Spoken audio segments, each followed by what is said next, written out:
And I'm Matt Klinger with Fiber Pipe Data Centers, and myself and Kyle with Jason and Heidi and Jay all help put together, what? David. And David helped put together the Tech2Market committee. Definitely appreciate Ken speaking today. Ken's going to speak on 5G, and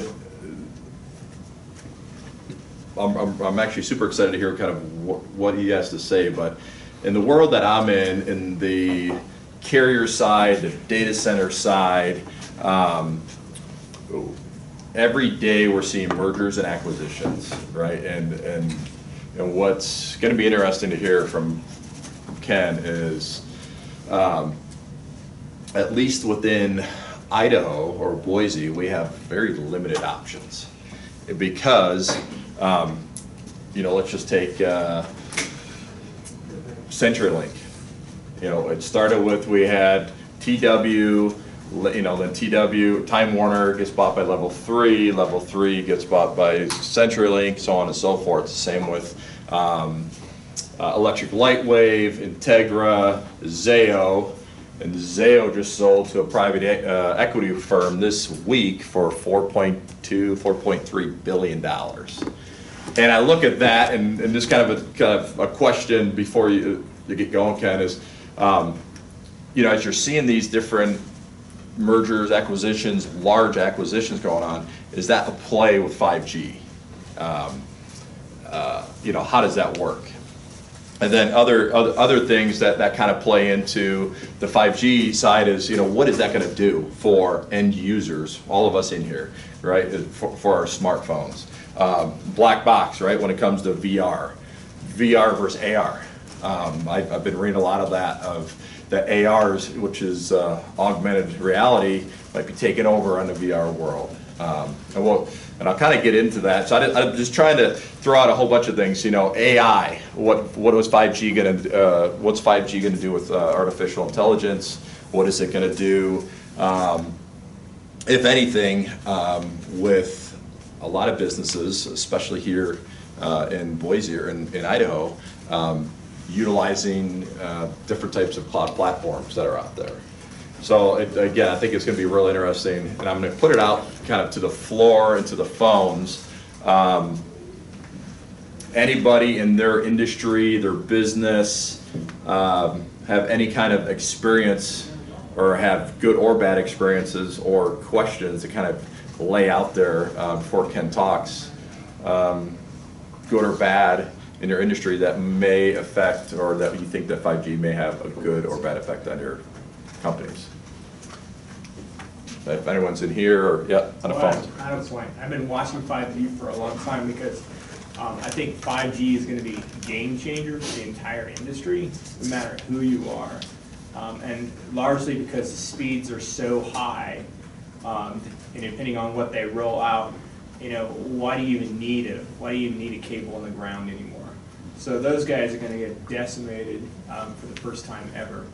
And in fact, I've been thinking, how do I get my own 5G play out there? Because I just think it's going to radically change. This is what's going to enable cars to drive themselves, trucks to drive themselves. It's going to just reconfigure the whole industry. Anyone else want to piggyback or have anything? What we do is a service provider for semiconductors after they're already processed, and a lot of the activity we're having is people are working on solutions, exactly what you're talking about, but they're all working on the next generation chips, 5G, because a lot of the IoT activity requires it. So it's coming. Yeah. It's coming. Anyone on the phones as well? Matt, I got. Yeah, Jay. So when I worked for AirTouch Cellular and Verizon, we did all the beta testing out of the new technologies that were coming on, the new CDMA technologies that were deployed across the whole footprint of the company out of Salt Lake. And it was interesting because we were getting now all the smartphones. This is when it just had started to go to CDMA. And we were looking at all the smartphones and the applications, and we thought, during that time frame, we thought the application and the adoption of these new smartphones would accelerate. And I gotta tell you, we almost missed forecast by almost 5 years. It wasn't as rapid as we thought. Then when it came on, all the applications and everything you see that we have today, it went rapidly. The adoption was fast, but it took a lot longer for the United States to adopt some of the smartphones. But the point I'm gonna make is that I believe that with 5G, and we're gonna, as Ken talks about it, it's gonna, we don't know some of the applications because it's gonna open up a plethora of applications that we don't know about, and it's gonna just, the whole thing's gonna change. It's a game changer on the whole thing. So. And I think, yeah, go ahead. Well, what about the slowness to roll it out? I mean, Huawei, we're pushing back on that, but they've already got the equipment in Europe. They're a lot faster rollout versus in the US, and we're probably gonna be way behind anyway with the 5G. Then now you got the consumer end that they're figuring out about the health risks that they could experience through 5G. So been reading it up on that a lot too, but yeah, it will be a game changer for ISPs, mostly for home consumers, because you can get a Cradlepoint or some other device, put in a SIM card or whatnot, a CDMA like you said, and then cable. Hopefully no caps. No throttling, right? I mean, I got fiber, but it's throttling. So Right. It's what's the point? We got fiber, but you're giving me only 10. Yeah. Or 12 megs or 12 megabits. So Right. that's. So that'll be kind of interesting to hear. And again, kind of coming back to Idaho and kind of looking at the triangle of innovation and how rural we are. You know, I'll be curious on how that will help hopefully bring parts of Idaho right to the 21st century, right? So that's super exciting, and then the effects that we'll have on our students and the schools.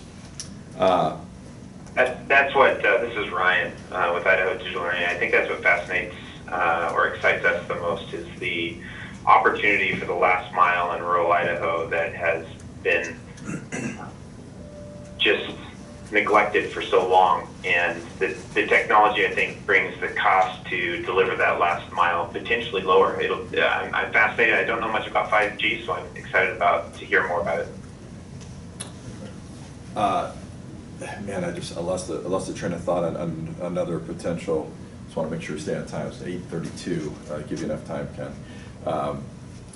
But it'll eventually come back to me. But anyone else have any other type of questions? And if I want to make sure we leave time at the end, Ken, as well as we're going through that as things come up. Oh, this is what I was going to say is.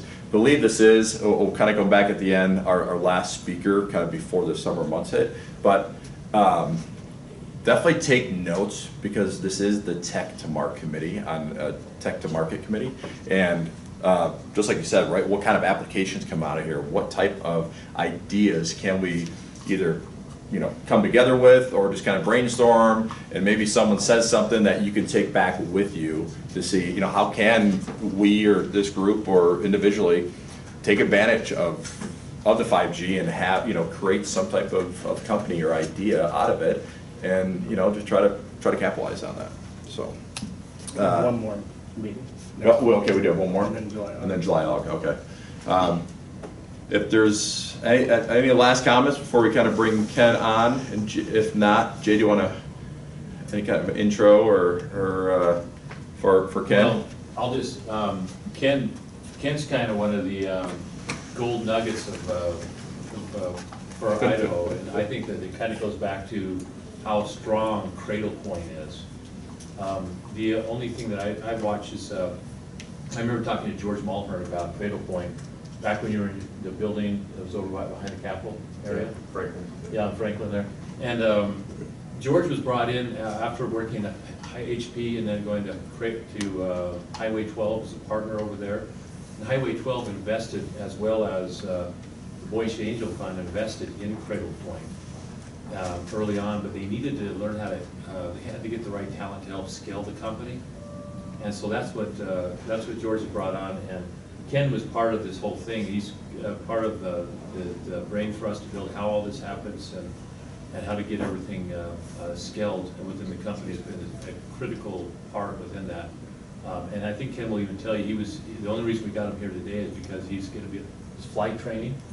Yep, it's our annual flight. And your annual flight checkup and everything like that's taking place at the airport today on his private certifications. And that's the only reason we were able to get him here today. So very, very lucky to have it. Cradlepoint is groundbreaking, and it's very disruptive in the 5G space. So you'll hear a lot more about it. Yeah. So, Ken, if you don't mind, just kind of taking the floor. It's about a little 8:35. You know, somewhere between, you know, 9:10, 9:15. That'll give us enough time, hopefully, for some Q&A. Perfect. And kind of go from there. Sounds good. Great, Thank you very much. And this one's yours. They kind of switch it up on us. Okay. And one more thing real quick with Ken, I've learned is, or not with Ken, with Cradlepoint, which is pretty cool. I know you guys are doing the new Las Vegas Raiders, correct?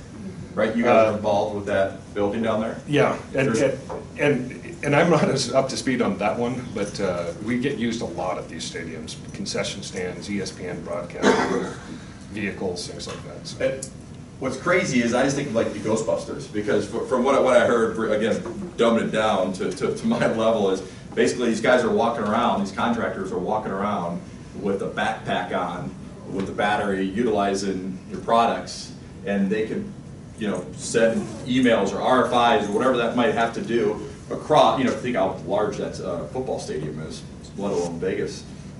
But they're able to connect and conduct work with these little backpacks on, you know, whether it's utilizing their phones or some type of smart device. But it's just amazing things that Cradlepoint's doing in all sectors and industries. No, I appreciate it. So, hey, it's great to be here. And I'm our Vice President of IoT Strategy and Business Development.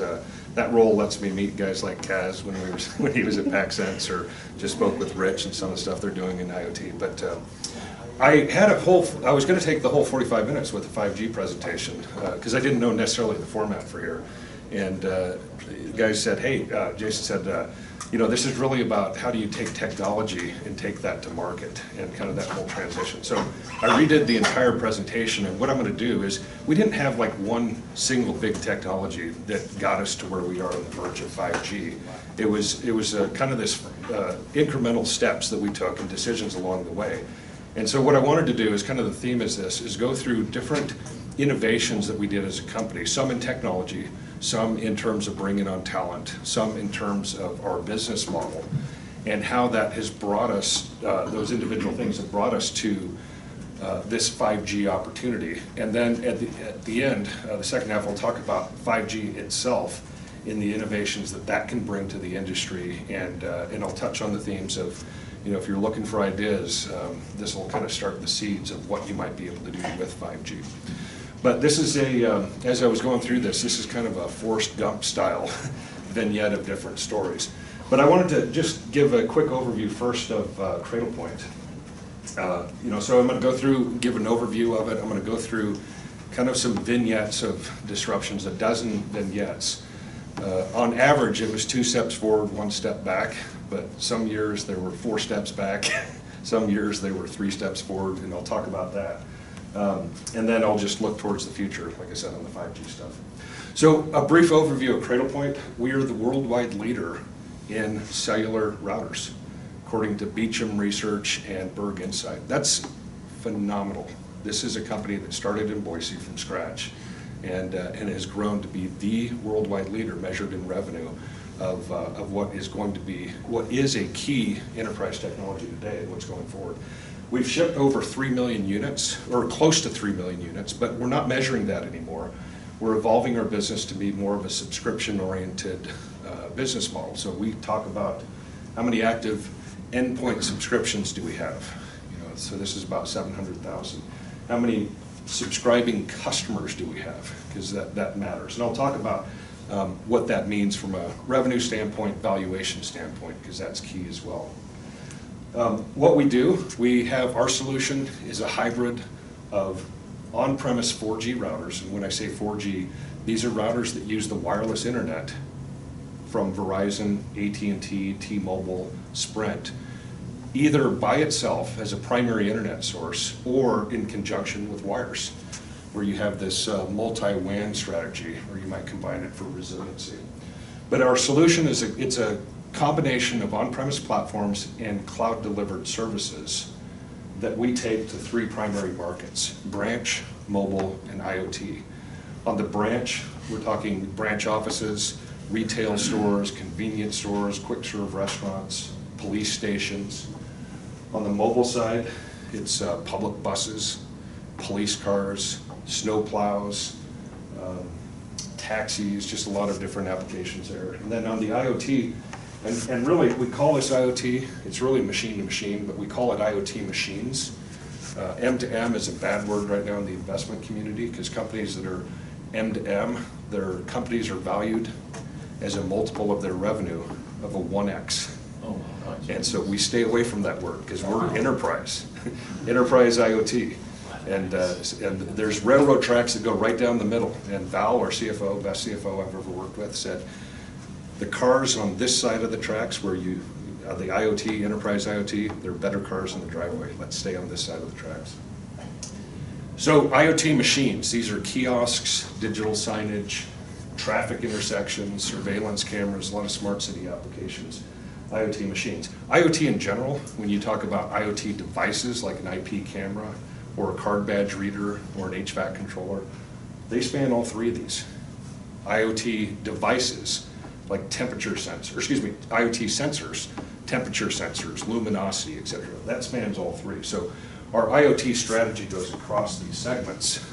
So we have IoT sensors, IoT devices, and IoT machines. But this service-oriented solution is a key part of our strategy, and there's a lot of technology involved in that as well. So our business is roughly, half our business is roughly in this top row, and the other half is in the bottom row. So the top row, this is really branch, retail stores, etc. Really likes using cellular. We got our start using cellular as a backup connection. And I'll talk a little bit later about how that worked with State Farm.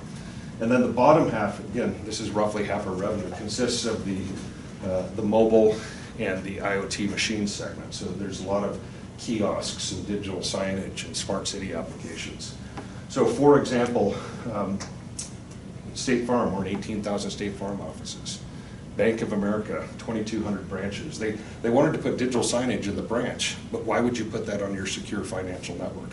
So they used Cradlepoint to create a separate network just for that digital signage. So if someone hacks in there, which we're not going to let them, but if someone did, there's no way they could pivot to the financial network. Starbucks uses us for failover. The cost of downtime in retail is enormous right now. You need the internet to work. All these businesses need the internet to work. But if you're processing credit cards, if you have cloud-based applications, you need a reliable internet. So we really got our start on the enterprise side in failover. On the bottom, we're the internet connection for 50,000 Redbox kiosks. We are the internet connection for 5,000 buses in New York City. So we're in every bus in Manhattan, Brooklyn, and Queens. If you move over to the public sector, which is a huge business for us, the government allocated certain frequencies after 9/11 for first responders, and they awarded that as part of a FirstNet award. They awarded it to AT&T, and so we're part of the FirstNet. We still have a strong public safety segment with Verizon as well. But we're in every police car here in Boise, as well as every police car in Chicago, San Francisco, San Jose, and hundreds of other smaller cities. We're in every fire truck in Indianapolis. We're in ambulances in Charlottesville, Virginia.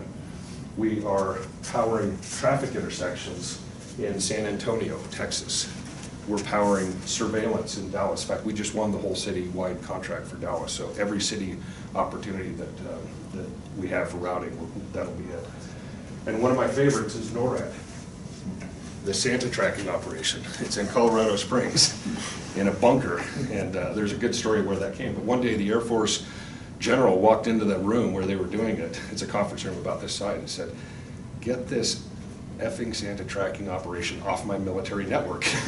The Iranians were taking down our drones, the North Koreans were hacking, and so they used Cradlepoint and Verizon to set up a completely separate network that's air-gapped from the military network, and they can run that whole operation there. So the equally, from a management team, we talked about George.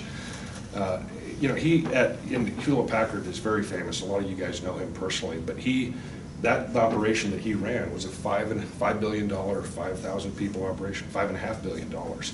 And we were very, very fortunate that when he left HP and went into Highway 12, that he was on the bench and available. Val is one of the most competent CFOs I've ever worked with. She has been in companies big and small. Some of you also may personally know her. George personally recruited her. But she was at TrustJoy. She was the CFO of TrustJoy when Weyerhaeuser acquired TrustJoy. And Weyerhaeuser was so impressed with Val, they asked her to move to Portland and be their CFO. And she said, nope, I'm a Boise girl. Ian Pinnell has been here for about 4 years. He was at Cisco a long, long time and retired. He built and ran Cisco's entire branch router business. It's huge. He had never been to Idaho when he realized he wasn't done working. So we brought him up here. I picked him up at his hotel in my Jeep Wrangler with the top down and drove him to the north end to have breakfast in Hyde Park at the Java. George dropped him off at the airport in his F-150 pickup truck. And we told him, you can live in the Bay Area because we have office down here, or you can work up here. And he brought his wife up here, and they fell in love with Idaho. So he moved up here, bought a Jeep Wrangler, and he's all in. Todd Krautkramer, Mark, we have a team that can scale into the billions, and it's because they've been there. They know how to do that. So that's a very important part. So I'll talk a little bit about what we're seeing, the current waves of innovation that are going on today, and then kind of how we got there. So first of all, there's this notion of digital transformation, which everyone hears. And the notion, or the concept of digital transformation, is using digital technologies to transform every part of your business.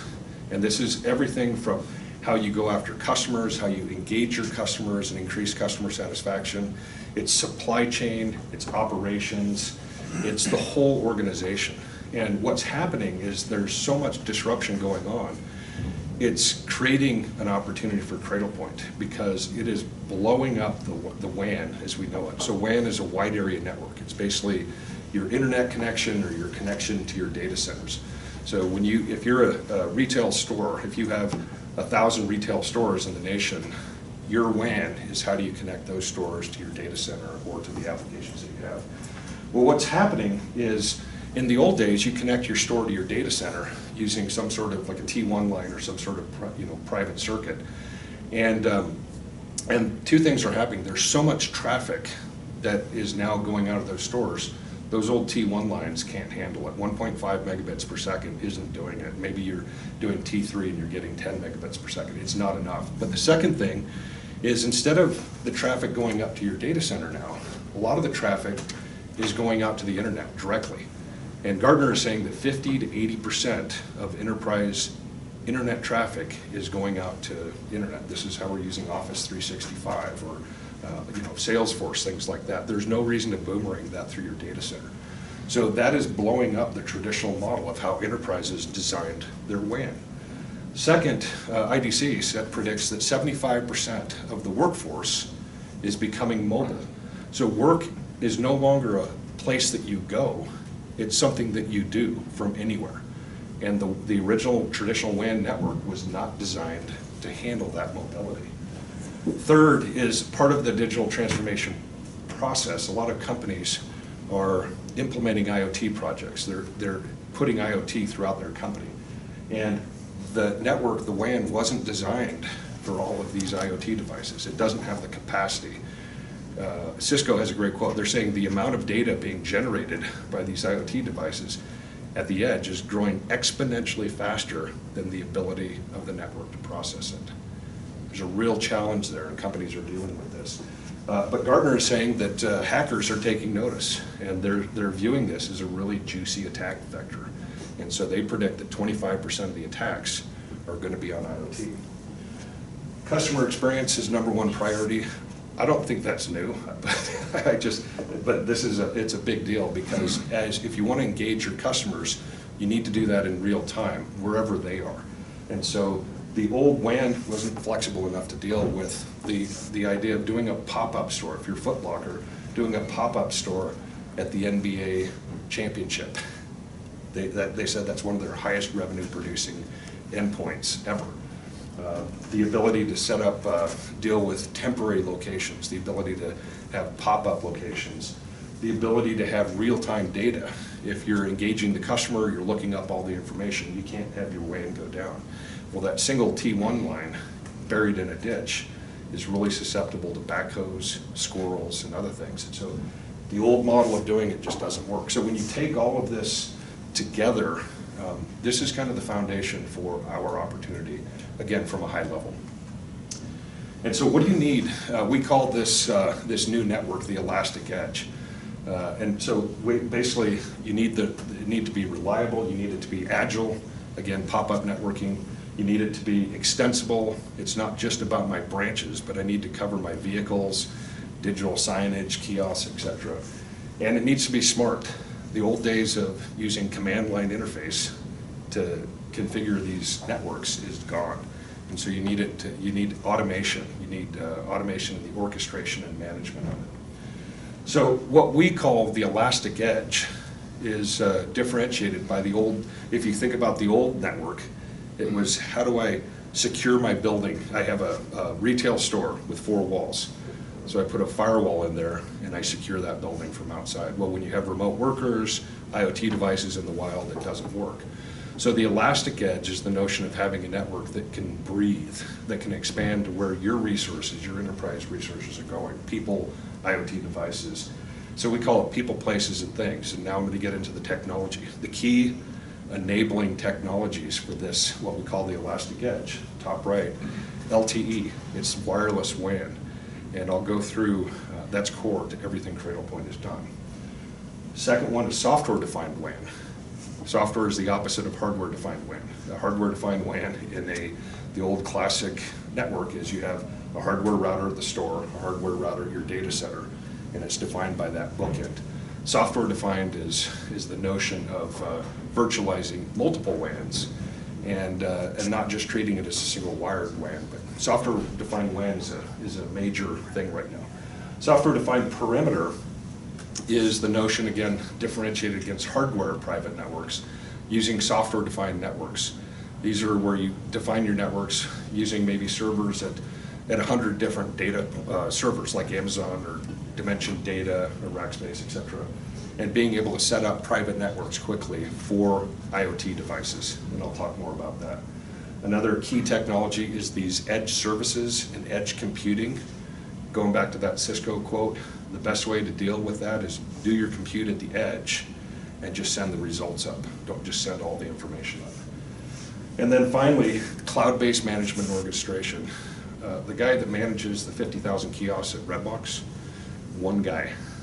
You don't do that by going into every single kiosk with command line interface and changing the configuration. So cloud is strategic to Cradlepoint, cloud-based management, cloud delivery services. So how did we get there? And I want to go back to something that is fundamental. This is a view on a chart of, Jay was going back the early days of CDMA. This is the beginning of when data, the cellular providers started providing wireless data. And if you go back, it was, CDMA was the technology that Sprint and Verizon used. GSM is what AT&T and T-Mobile and the rest of the world used. But in the early days, and this chart just shows the speeds over time with each progression. And these are all nested acronyms. You go from 1xRTT to EVDO to EVDO Rev-A, GPRS to Edge to UMTS, HSPA+, LTE, etc. But in the early days, and I did for, at the time, put the options for wired access. At our home, we can get faster than this, but in the early days when people were making decisions, this is kind of the leading edge. And if you're a State Farm with 18,000 locations, as the name implies, some of them are rural, you're going to need to be able to look at the law of averages. What's my average speed across all 18,000? But in the early days, this was great for getting text on a BlackBerry. And then eventually you could send pictures, and eventually you could watch YouTube, and eventually you could run an entire business on LTE. The big thing, our biggest barrier, and I've said this, is if it weren't for data caps, we would already be $1 billion company. That was the biggest issue we have, is the speeds were there, but the backhaul that connects all the towers, they didn't have enough they didn't have enough wires, and they didn't have enough capacity in the backhaul to process data going at this speeds. And so the carriers, to handle that, they put data caps. I mean, the iPhone, when that was launched, it almost brought AT&T down. They actually had to stop selling iPhones in New York City because the network couldn't handle it. And so the carriers have noticed this, and they're getting ready for 5G, and I'll talk about, we talked about the issue with wired carriers, but the wired folks are gonna thrive in a 5G environment, because for the 5G to work, you need to combine wires and the density, because there's gonna be 10 times, 100 times more towers on 5G. Instead of macro cells and small cells, and you still need to have that capacity in the ground. So that's one of the biggest innovations of 5G that people don't talk about, and I'll talk about that later. But we're on this path, and where we are today, we just launched in December our Category 18 router. It's a gigabit speeds on LTE. It's phenomenal what you can get right now, and 5G is just going to be better. So as I go through this, I'm going to tell stories down here and kind of work my way this way. So the Cradlepoint was founded in 2006. Pat had been working on it. Pat Sewell is the founder of Cradlepoint, and he brought in 2 other folks as co-founder status, Ryan Adamson and Gary Oliverio. But really, Pat, when he started this, he really was, and this is where the name Cradlepoint, he saw this opportunity. The first data-enabled phones didn't have Wi-Fi. We all take it for granted that your iPhone is a mobile hotspot, but Wi-Fi didn't exist. And so Pat had this great idea. I'm going to take this data phone and drop it into a cradle and radiate Wi-Fi. If I'm a construction trailer with no internet connection, I can take that phone, put it in there, and now I can have Wi-Fi around there. It was a brilliant idea, and that's where the name Cradlepoint came from. It's a cradle point. It's not a great name, but it's stuck. It's become Kleenex now for 4G routing. You don't look at the word Kleenex and say, that's a weird word. It's just part of your vocabulary. And our customers use Cradlepoint as Kleenex. I mean, they just say, I'm going to put a Cradlepoint out there. But that's where it started. I showed a picture of this. This is actually a Portsmouth device. Portsmouth, we bought a Cradle company, and then we spun it out. And so it's a local Boise company called Portsmouth, and this is a more recent picture. But the original phone was a little bit more clunky than that. So Pat brought that to Sprint. Again, we're talking about how technology goes to market. Pat brought that to Sprint and said, this is my concept, what do you think? And they said, that's great, but we're not interested. And they said, but what we are interested in is, we have these things called USB modem sticks that basically are used for laptops to put 3G cellular into a laptop. And we have 400,000 of them in inventory. Is there any way you can make a little router and plug the stick in and radiate Wi-Fi from that? And so thus Cradlepoint made the world's first mobile hotspot. And that's how we get started. So the technology there, innovation there. The first one, if I go back to the other slide, the first technology innovation was Wi-Fi, because you're converting the phone into Wi-Fi. Well, in this case, the innovation here is these modem sticks are kind of crappy. They're consumer devices. The early ones had a lot of memory leaks. They hung all the time. Fortunately, since every time you put them into a laptop and take it out, you're rebooting it. So if you have memory leaks and things like that, the problem goes away. But over time, it became very important for us to be able to run 24/7. So the key technology in the early days is, how do you keep these crappy USB modems up and running? And that has been key to our entire success. We got a $89 million investment about 2 years ago from one of the top Bay Area VCs, Technology Crossover Ventures. And TCV, as part of their due diligence, interviewed a bunch of our customers, a bunch of our partners and competitors. And they gave me the 80-page report, and they said, your customers, to all of them, their one common phrase is, it just works. And that differentiates us from all of our competitors. And I'll go into that. But this modem stick, the people that develop the software to keep that thing alive, is foundational to our success. So anyway, we developed this personal hotspot, 2 steps forward, 1 step back. So then Novatel developed the Mifi. They basically said, we're going to integrate that into a consumer device and package it up. And we knew that this was coming. We also knew that smartphones were going to have Wi-Fi in it. So rather than race to the bottom, because these consumer devices are pretty low margin, we decided to go enterprise. And what we did is, so this travel router as a mobile hotspot, nobody wanted it anymore.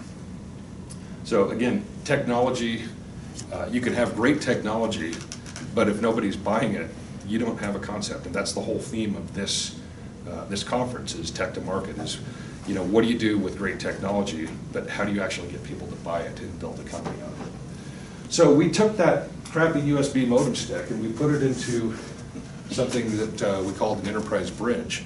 And it simply converts cellular to Ethernet for failover.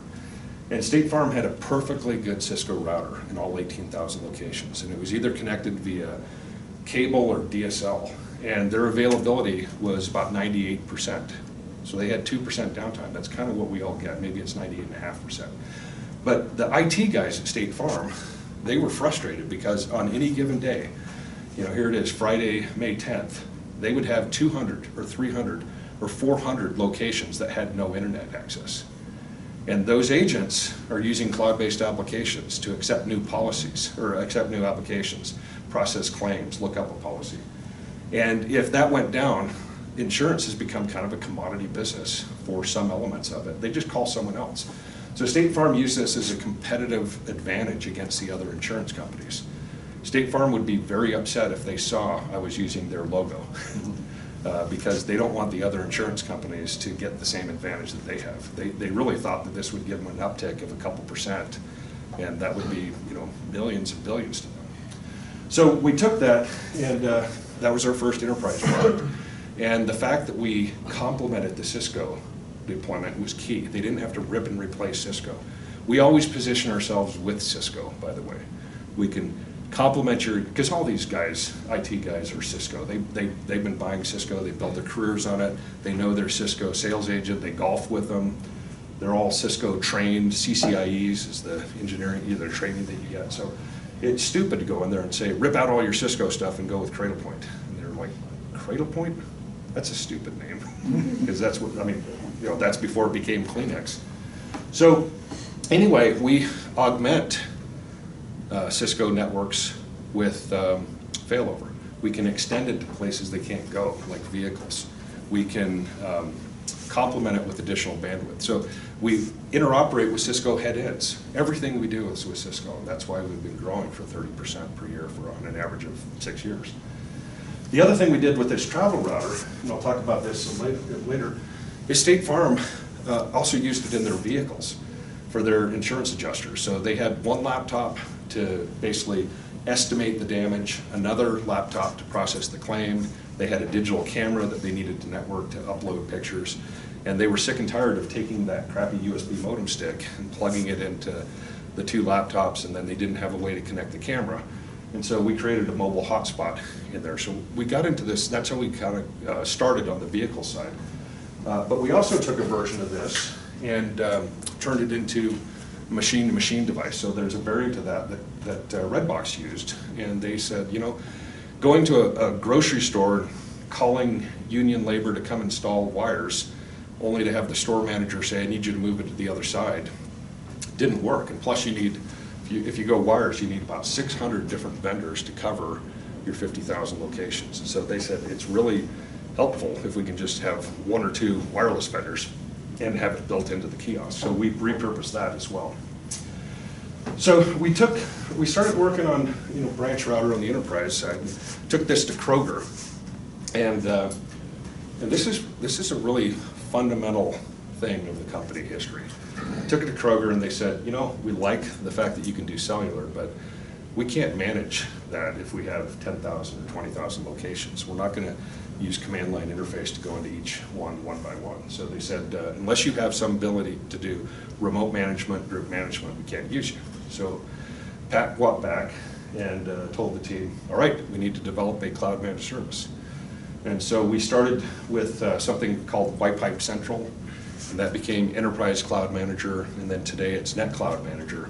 But our first version of that, and this is key because if you look at our development organization right now, the number of people and the talent that we have working in our cloud development, our cloud managed solution, it's phenomenal, and we are the best in the industry. Meraki gets a lot of credit for what they did with cloud management of Wi-Fi, but we have had customers tell us over and over, Cradlepoint is better at cloud management, and it's because we work hard at it. But the initial version we had was some servers out, we put them out here in Boise in a cage.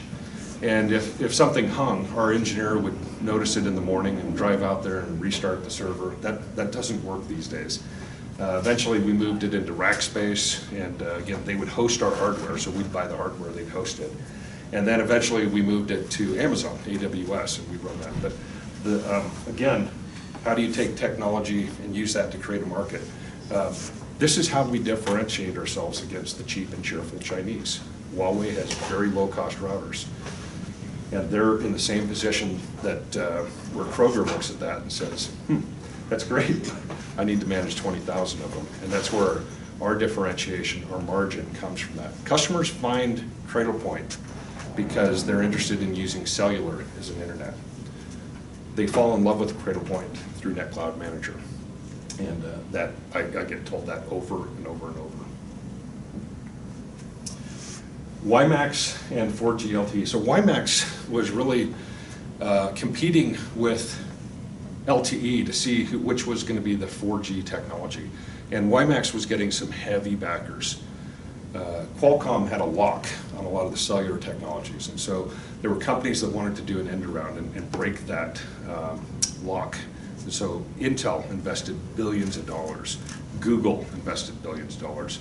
Clearwire, which was a new service provider, had good spectrum and was basically rolling out 4G networks. I love Clearwire, by the way. It was unlimited data. We loved it until it wasn't.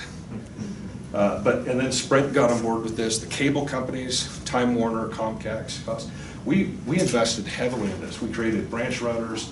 For Clearwire, they wanted us to do a business hotspot and a consumer one that they called the Rover Puck. We invested heavily in this, and WiMAX tanked. Never fight Qualcomm, you'll lose. Apple just settled their lawsuit and paid Qualcomm billions of dollars. You can't beat Qualcomm. But as a company, this took us down. We bet so hard on this, it basically almost destroyed the company, and there were ashes. And rising from the ashes was our LTE products, and we basically decided and I remember very well, Verizon launched the first LTE network. I think it was December 5th, 2010. And I was working with our VP of Engineering, Steve Wood at the time, and we said, we got to go all in. And that was the next, so that was the phoenix rising from the ashes. But I'll talk a little bit about more. But this WiMAX thing created an opportunity for us. And that opportunity was to bring George Mulhern in. So our revenue just tanked, and there was a lot of discussion from the investors, should we just shut it down? And George was at Highway 12 on the bench, as they say, with very good experience, very good entrepreneur. I mean, very few people can go from running a 5,000 person operation to coming into some company that has less than 100 people and succeed. And he crushed it. But bringing George in there, what George was able to do, and by the way, he said, I'm not going to do it unless you give me a runway, because this is a turnaround. And so the board decided to make a change at the CEO. They brought George in. George said, I want you to give me $14 million, and that'll give me enough runway to at least turn this around in 12 months. So the board said yes. So George took the job, and then they only gave him $10 million. George was like, I'm off to a great start here. But George came to me and said, because I was running product management at the time, and he said, Ken, if we don't get relevant at Verizon, we don't live as a company. Go make us relevant with Verizon. And so that started my transition more into the business development side. But we took this enterprise router, and this is kind of a press release, the MBR 1400, and we did an integrated modem. It's kind of this sidecar clip-on thing. It's kind of hokey, but that was our first integrated modem, or one of our first. I guess we did one for WiMAX, but that is irrelevant. And we really started positioning this as an enterprise branch router. And so I'll talk about the branch router transition in a second. The other thing we did is that cellular travel router with a USB modem stick sticking out the side. We got rid of that, and we developed an integrated router. And so a guy named John McVeigh was really instrumental in this. I worked with him on that on the product side. This IBR 600 was our first metal router, small form factor. We integrated the modem in there. And two things happened. This became half our revenue. This helped us get out of the WiMAX craze. I mean, this thing took off like crazy, and it was used everywhere. Redbox jumped on this one. But at the same time, we developed a new channel. And so there was, I think in the early days when we first started the company, there was an offsite. Pat Sewell, Gary Oliverio was there, Ryan Adamson, Brad Circumer, for those of you that know Brad, was at Cradlepoint at the time. We went to up in McCall and did an offsite and said, we gotta go enterprise. We really wanted to badly, but we couldn't because we were still trying to figure out how to survive as a company. Our revenue, we were on the shelves at Best Buy. We were selling directly to Sprint. After the WiMAX thing crashed, George got kind of a fresh start, and he said, look, we've got to go enterprise. And so that's one of the things George did. This is enterprise. The one thing that we did with this product is our channel structure was all over the map. We'd sell to anybody. And we'd have a value-added reseller that would do a bunch of engineering work to help the customer design it. But then over here, we sold it to an online e-tailer to dump a bunch of inventory. And so the customer would basically go buy it here for cheap and totally screw over the person that did all the work to design it. And it was killing our business. And so a guy named Tony Puopolo, when we launched this, we decided to launch this with a separate business. He built our channel strategy. The concept of having a closed channel. Like, you can't resell unless we give you permission. And we control that by going through distribution companies like Synnex or Ingram Micro, and then the resellers or managed service providers buy from them. And so innovation is not always just technology. This is like a key part of it. And the combination of these two really helped give us the foundation to get to where we are now. On the branch side, we tried in the humble beginning to be a branch router. But the fact we started that journey, this is where the technology we needed now was networking and security. Because if you're going to compete with Cisco in that branch space, you have to have Cisco-like networking, Cisco-like security, or be better at it. And you can see that was the start of kind of this 5-year journey to, that's our flagship router right now, the Air 2200. And we're beefing up our routers for next year because 5G needs a ton of speed. It needs edge computing. Yeah. Yeah, that brings up my next question. Yeah. Because, when 5G comes into the space, it seems like if I'm the head of Cisco, if I'm running Cisco, the next thing I'm going to do is I'm going to engineer you out. Yep. What's going to keep you guys from getting engineered out? Because that would be my first move. Yeah. And I'm not being arrogant, we're better than Cisco at this. And I know Henry Vinton is the guy at Cisco that invented their, he was the product manager for their 3G, 4G card. His in-laws have a place up in Stanley. He used to work for Iot. I mean, we know those guys, but when it comes to cellular, nobody does it better, even on the 5G stuff. Cisco and Cradlepoint, a lot of times we buy our modules from the same company, and I have personal relationships with that company. And I just know that we have built a team that knows how to, first thing we do is we buy these modules with a bunch of software around it. Everyone else uses the software that comes with the module, but not Cradlepoint. We rip that software away, and we take all that secret sauce we learned controlling crappy USB modems, and that's our modem stack, and it gives us a huge advantage. We do watch Cisco, but we know them well. I mean, John Chambers brought him in 20 years ago. He built and ran that business. All the people running Cisco, this area, used to work for him and are still friends with him. And it's kind of, when they go back to California, it's kind of this personal chiding that they have. Yeah, I just say it makes sense to me. It's like I had a buddy that wrote this application called Windows Express that was put all these cool icons on top of Windows, and 2 years later it was in Windows, right? Oh yeah. And he was toast. Yeah, I invested in Netscape, the Internet Explorer, I got taken out. Yeah.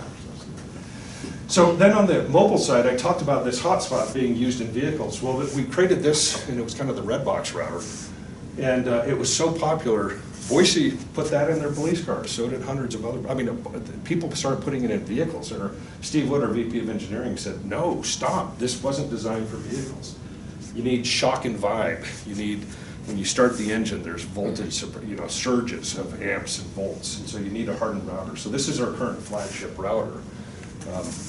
And again, I'm going through a series of technology, decisions that we made from a technology standpoint, a business side, because all of these things add up to where we are today. And I really can't just start with 5G without telling you kind of all these little things. So for Cradlepoint, it was a incremental series of innovations on the technology and business side that got us to where we are. So I talked about Ian Pinnell joining, buying a Jeep Wrangler, but a couple things. He started as our CMO. He's now our Chief Products Officer. And this is another, I would call this an innovation in talent. But Cisco obviously is so respected. Ian, everyone knows Ian, period. And so when we needed to go raise money, he was instrumental in helping George raise money from this $89 million check from TCV.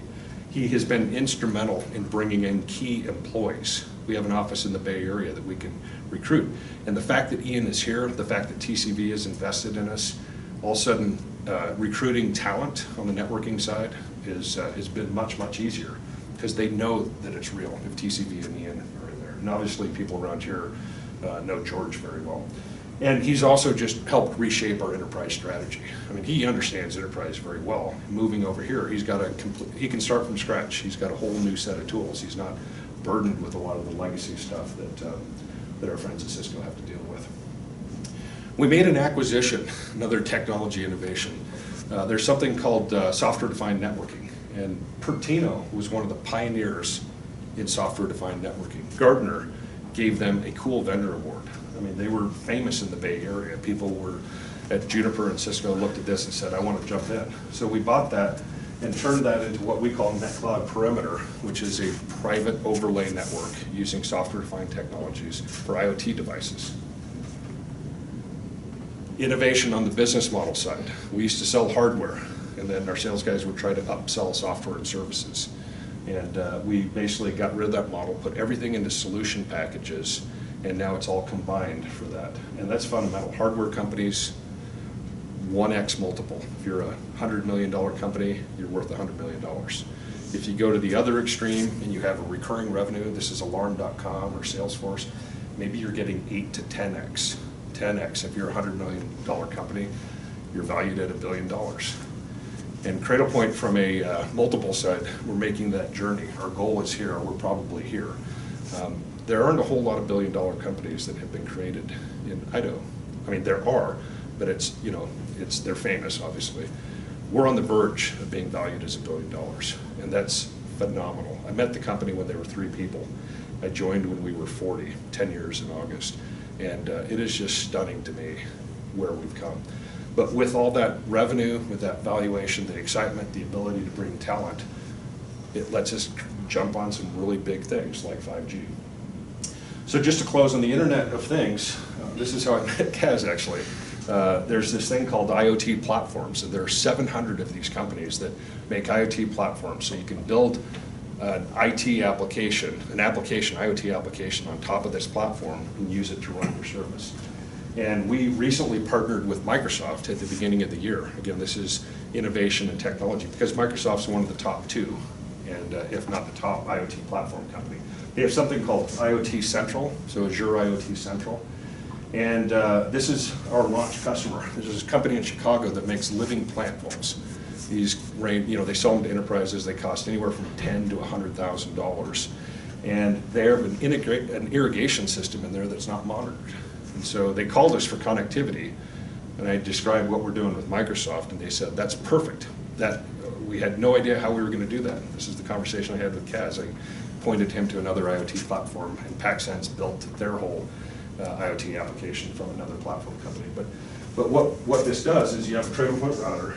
We have sensors directly attached to it, level of the water, soil temperature, air temperature, luminosity, how much light is it getting. And then we pipe that up through a technology called MQTT directly to Azure Iot Central. And this plant wall company created their plant management system using Iot Central. So we have our NetCloud Manager, and that's what we use to manage routers, the network, security, users, all that stuff. But we draw the line at plants. We do not manage plants. And that's the whole purpose of an IoT platform, is everybody has their own thing that they want to manage. And this company has now been able to take something that they would sell, and they're able to turn that into a service. So it's plant wall as a service, and that's what the IoT platforms let you do. A second thing is something called private LTE. You're going to hear more about this, but this is another technology innovation we have. It's the concept of, we use LTE as an enterprise WAN, and the concept is bring it down to a warehouse or a shipping port or a stadium. and use LTE to create kind of a local wide area network. And the reason that works is Wi-Fi isn't cutting it. We had a big, large express package shipping company fly a bunch of VPs out to Boise to meet with us, and this is what woke up our execs up, as they said, we're going to, private LTE is fundamental to us. We have a warehouse with 500 IP cameras. Wi-Fi doesn't cut it. It's congested, interference, metal walls. It doesn't work. And we don't want to go through a public carrier because we have a DVR in here. We want to keep all that video local. If we brought it up to Verizon, we'd take down the tower with all that content. And so this, and it'd be too expensive anyway. So that's the concept, is that we want to do that. And the way this works, this frequency, the spectrum, is CBRS. If you remember CB radio, Citizens, Smokey and the Bandit. This is CBRS, Citizens Broadband Radio Service. And it's unique because this spectrum at 3.5 gigahertz is owned by the US military. They use it to land aircraft onto aircraft carriers. Now, that frequency, that spectrum doesn't get used here in Boise, ever. And it's only used on the coast maybe 1 or 2% of the time. But if the Navy, because they're usually way offshore, but if they need it, it's their spectrum and they need to use it. So there's this organization, the CBRS Alliance, a bunch of companies got together and said, hey, let's build sensors along the coasts.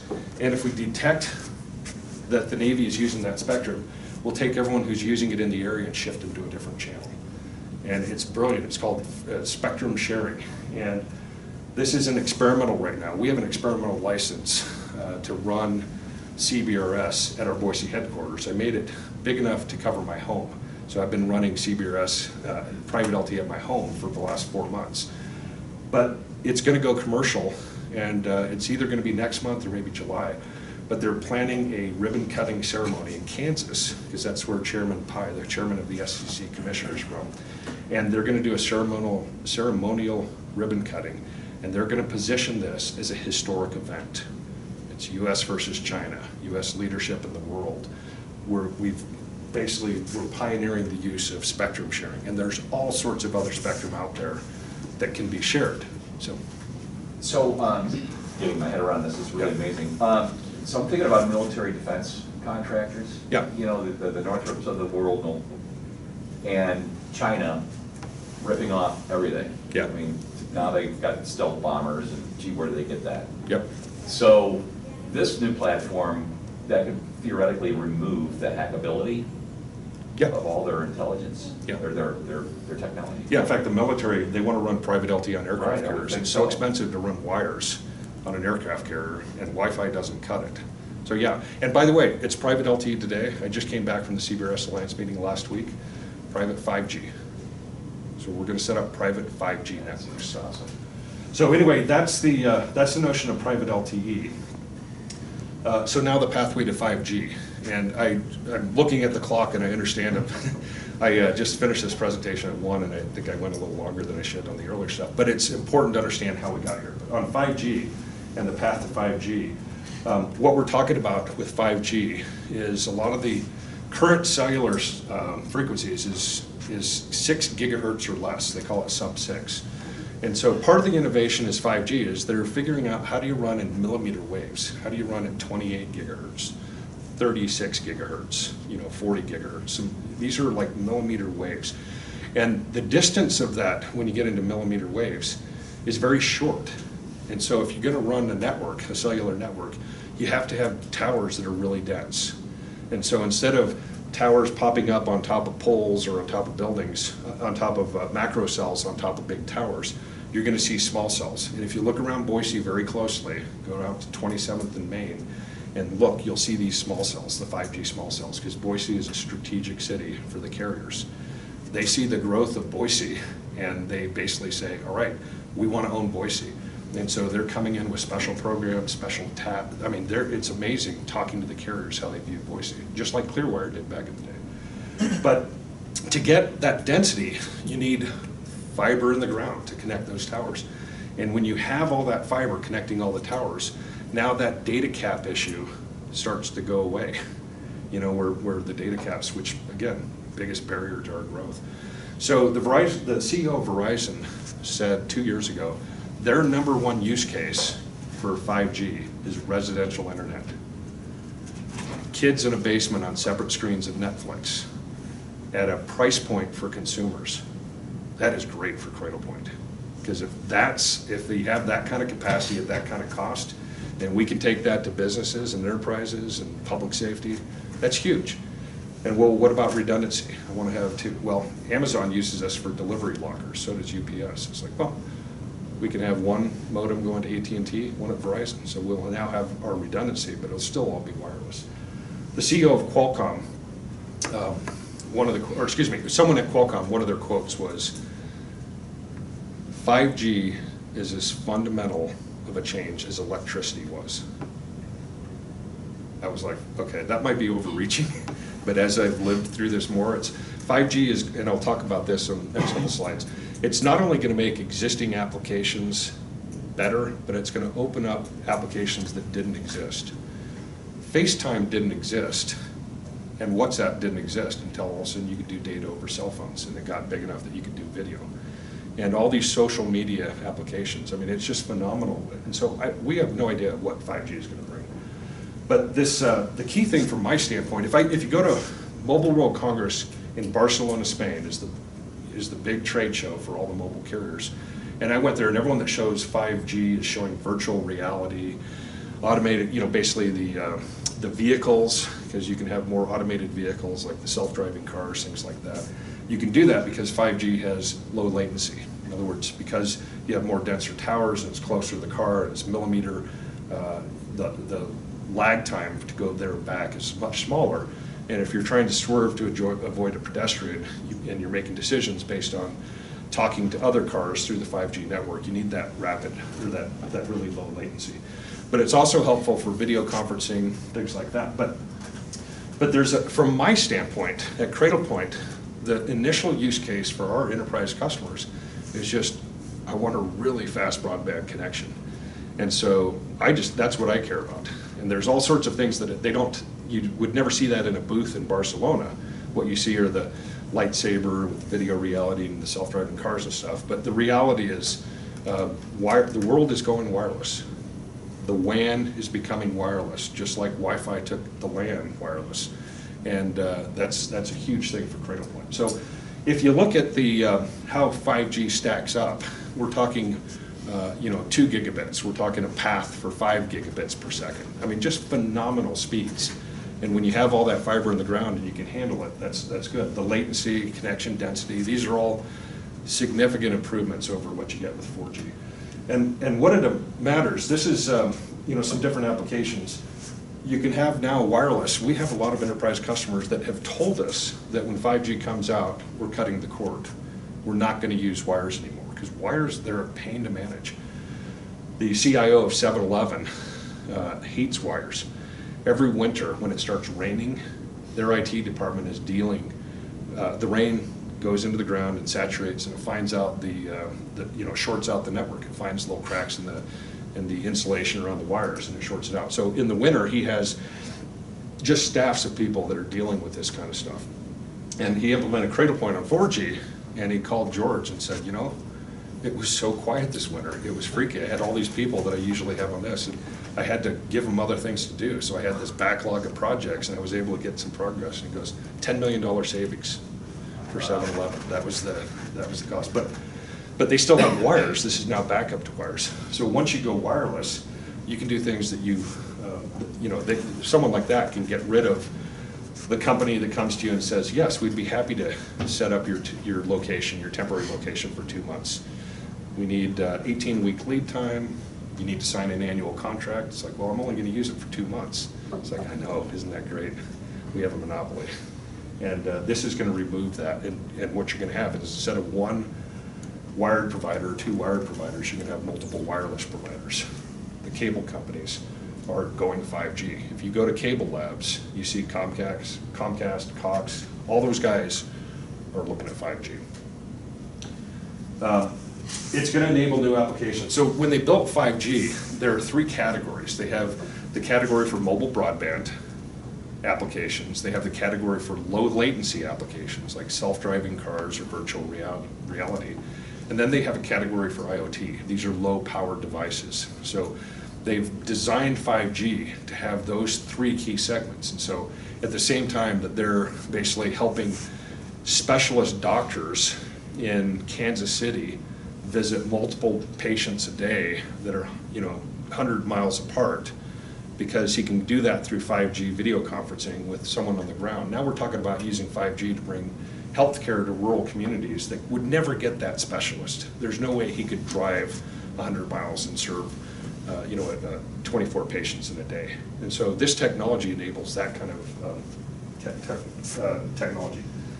We love the connected cows. That's an example of IoT. You have a low-power device, and the network recognizes that it's a low-power device and treats it differently than a device over here that has high bandwidth. And then low latency applications, again, those are a big deal. In a factory, they can't use Wi-Fi for a lot of these real-time processing equipment. It's just not reliable enough, and so they have to have wires. But now you can put private LTE in there, private 5G in there, and now as a factory I can get rid of that. I can operate my own private network using 5G inside the factory to talk to my devices, because it's built for reliability. It's built for that density. And a whole host of other applications. So where we are on a time frame is we're just starting. And so we have deployments. Cradlepoint is, we want to be the leader in 5G for enterprise. The use of 5G as an enterprise WAN. And so we've been participating with Verizon in their trials, the initial 4 cities that they did in Sacramento and 3 other cities. We are the router in that. So the Verizon has a program called 5G for Business, and this is early access 5G, and we're part of that program. And we have, under NDA, some really, really exciting things coming this year and next year in the 5G area. And again, we cover branch routing, vehicle routing, kiosks, smart city, digital signage, and the world's the limit for that right now. So in summary, we have 3 tailwinds. I'm a pilot, as you said. This day was blocked off for my flight review, so that's why I was available. I just told my instructor, hey, I'm going to come at 10:30, not at 8:30. And but tailwinds, pilots love it. I flew to Chicago earlier this week with a tailwind, and my flight was a lot shorter. Investors look at tailwinds. This 5G as an enterprise WAN is a huge tailwind. We had a financial analyst say, Cradlepoint, if you come public next year, if you go public next year, and if 5G is being launched next year, and investors are looking for a pure play 5G company to invest in, that's you guys. And this guy, Mike Walkley, 1,200 analysts, Wall Street Journal, stack ranked him, and they picked him as number 2, not 2%, 2. He's sharp, and he said, you guys are in a great position as a 5G pure play. Qualcomm, Nokia, all these other companies are doing it, but it's just, it's a small part of their company compared to all their businesses. The rapid adoption of enterprise IoT, again, remember where we started. I'm dropping a phone into a cradle. We're talking about some pretty beefy things here, and you need a lot of people, a lot of innovation on the technical and the business side to pull this off. Enterprise IoT is a huge tailwind for us. And then the notion of networking as a service. TCV invested in Cradlepoint. What are their other investments? Netflix, recurring revenue. Rent the Runway, recurring revenue. LinkedIn, recurring revenue. I mean, that's what they're all about. And these 3 things are fantastic tailwinds. So in this whole wireless WAN transformation, the WAN transformation, there's 3 waves. There's the software-defined WAN folks. We're part of this. We're bringing it to kind of the poor man's version of SD-WAN that we can bring to small branches. And then there's this converged WAN where you converge connectivity and edge computing, and we're part of that. But this wave in the middle is the wireless wave, and this is our wave. And this is the big kahuna, and we've got our longboard out, and we are riding it as hard as we can. And it's just, it's been a great ride. So that's what I wanted to talk about. I am here. I'm sorry I took so long, but I am open as long as you guys want to questions. But I just wanted to kind of give you that path, and appreciate the opportunity. So, yeah. Okay, I got like 100 questions. I've been thinking about this for a long, long time. I used to be in the ISP space. Yeah. I've been waiting for the revenge of the ISP. ever since the lawyers kicked them out of broadband. And so one of the questions that comes, the first question that comes to my mind as I think about the wireless space in terms of, license frequency, unlicensed frequency, bumping in and so forth. Is there going to be, the problem that all the local ISPs had ultimately was that they didn't own the wires and they couldn't get access to license. Will somebody be able to come into this marketplace without a license and play in the wireless space? Absolutely. CBRS Alliance, the meeting I was at last night, half of the use cases are industrial IoT, half of the use cases are WISPs, wireless internet service providers. And there's a lot of people, there was a question earlier about how do we help rural Idaho. CBRS, a lot of those WISP are using spectrum in that CBRS right now. And they're going to convert to this private LTE, which becomes private 5G. And so they have the structure in CBRS where you can be unlicensed, or you can actually pay on a county-by-county basis, pay for a license, and then the US Navy. Those are the three users, and it's tiered. And the expectation is not many people are going to be signing up for licenses, but they're always going to reserve that space for unlicensed spectrum. And if you're trying to be the broadband provider of Stanley, Idaho, I can go to Nokia or Ericsson or Samsung or Ruckus and buy my macro cells or small cells, set up my own private LTE network or set up my own private 5G network and serve all the houses there and set up my own business. And so yeah, the guy that runs the WISP Alliance was in a room this size sitting with me, and they're basically going all in on that. So yeah, my mother-in-law lives in Hammett, Idaho, on the other side of Mountain Home, 70 miles out. She's the only one in her neighborhood with high-speed broadband internet through a Cradlepoint router and 4G. She lives near the highway. And so her house has, all that. And that's, but, again, that's Verizon being the service provider, but there's plenty of opportunities for private as well. Do you have, next year, if you guys go public or get mass amounts of demand,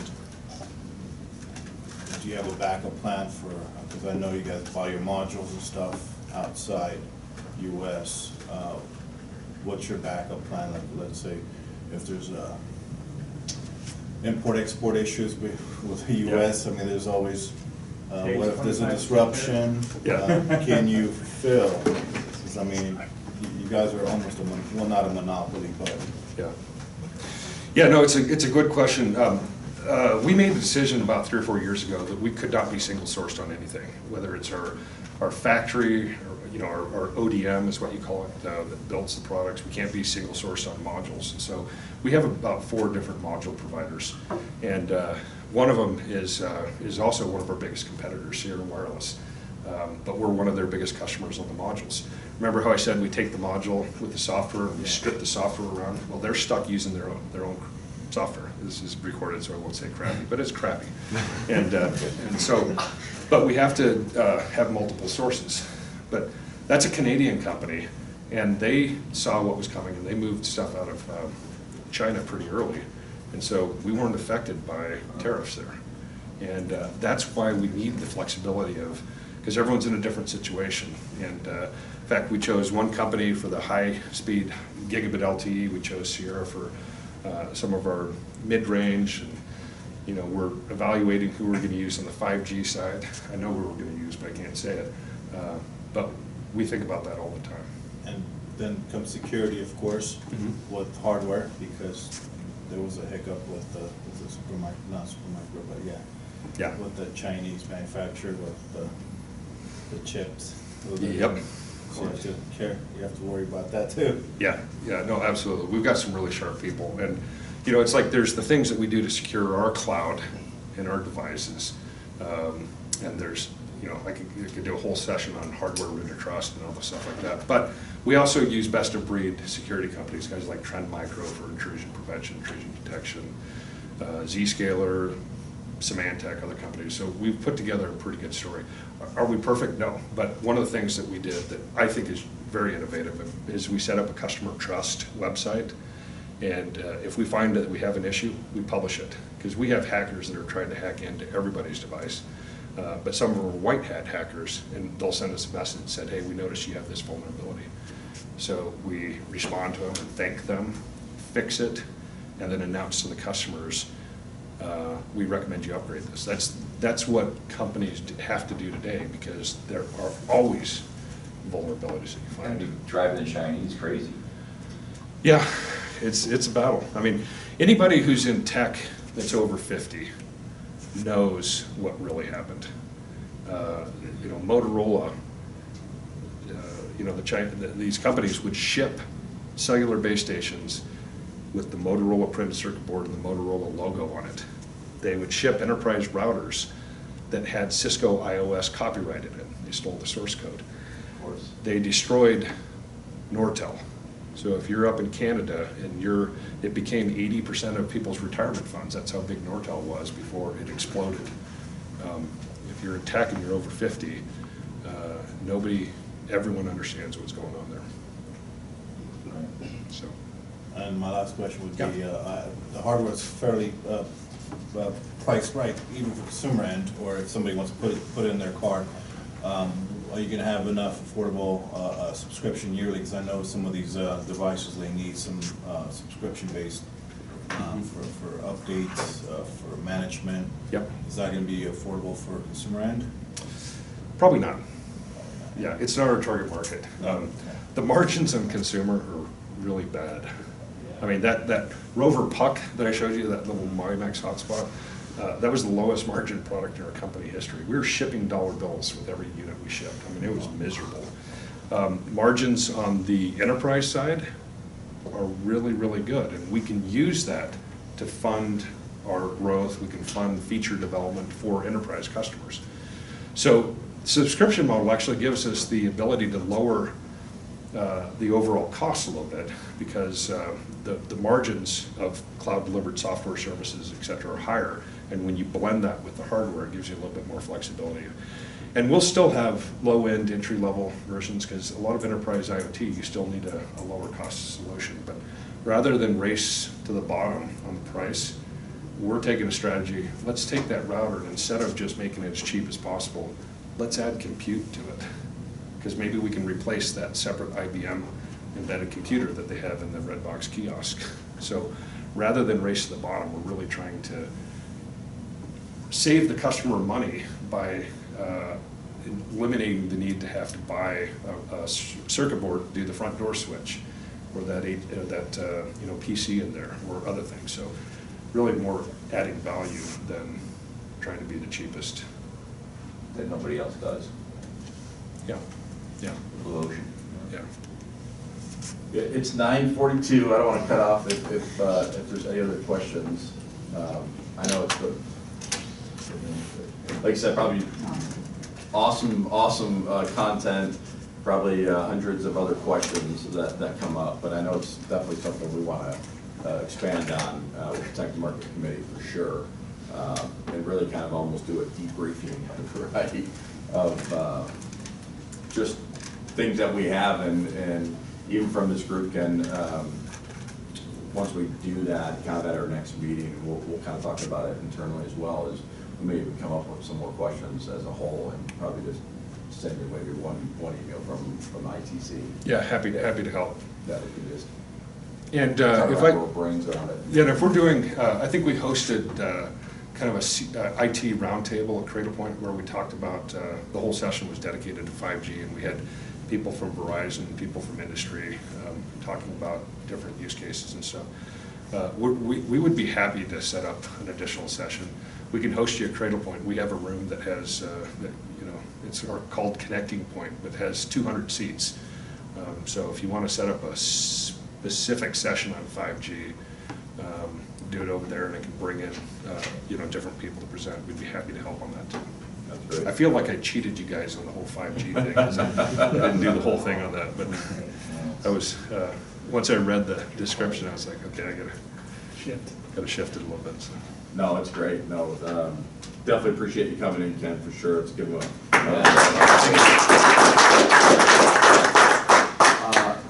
Again, I know it's 9:44. Real quick updates from Heidi, David, Jason. on what's going on, what's coming up? Sure, what's coming up, but we will have, stay tuned, August 13th or 14th, Ken brought up Disruptive Technologies. So we'll have a Disruptive Technology / Idaho Knowledge Report. It's the next iteration of the inaugural one we did last year. And we brought up the Triangle of Innovation. Jane and I have been working on that for years. Eastern Idaho, Northern Idaho, and now the Magic Valley has stood up, and they're all participants with their economic development leadership and drilling down further. So going from a 15,000, 20,000 foot view to those regions to what are the real areas and needs of their industry, because they have a completely different look than our county does here. There's more advanced manufacturing in Eastern Idaho, some in North, and some of the entrepreneurial things that are going on in the North are really becoming more and more robust. So we look forward to that, and it will be hosted over at Zion's Bank. Again, stay tuned, and presented by our dear friends here at Holly Troxel. So more to come. Thank you, Ken. Great. Yeah, thank you. I know as far as on the phones, especially with the Idaho Digital Learning folks, if there's more questions you have for Ken, feel free to ping probably Heidi or Jay, and we'll be able to funnel those to Ken for sure. If there's even if there might be some kind of meeting or conference with them for sure. So, sounds good. Great. Thank you guys so much, and Ken, thank you so much as well. Thanks, everyone.